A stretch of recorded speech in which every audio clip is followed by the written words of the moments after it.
Hello guys, welcome back to our channel. இன்றைக்கி நம்ம என்ன பண்ண போகிறோன்னா மைன்கிராஃப்டில் வீடியோ போட போகிறோம். இதுதான் நம்மளோட ஃபஸ்ட்டு மைன்கிராஃப்ட் வீடியோ. இதில் வந்து நம்ம நார்மலாக டிஎன்டிலாம் வச்சு ஃபிக்ஸ் பண்ணிட்டோம்.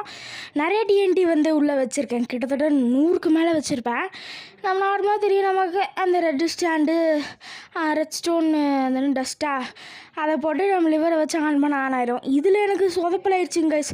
அங்கே கனெக்ஷன் கொடுக்காம நான் இங்கே போட்டு லிவரை தட்டிட்டு இருந்தேன். இப்போ லிவரை தட்டினா ஆன் ஆகுச்சு. ரொம்ப நேரம் தட்டிட்டு இருந்தேன். இப்போ டக்குன்னு தட்டா புட்டான்னு வெடிக்க ஆரம்பிக்கும்னு நினைக்கிறேன். இன்னும் ஒன்றும் வரல. வெடிக்குது. இதில் ஒரு சொல்ல என்னென்னா பறந்து வழியில் வேறு வந்து வெடிக்குது கைஸ். பார்த்தீங்களா, பாதி வந்து பறந்து வழியிலே வந்துருச்சு. நானா என்னடா பண்ணுறது மேலே உட்காந்து க்ரியேட்டிவ் மோடில் பார்த்துருந்தேன். ஒட்டாங்கப்பா எவ்வளோ பெருசாக வந்துருச்சு கைஸ். சாமியோ. ஓகே கைஸ், இந்த வீடியோவில் தான்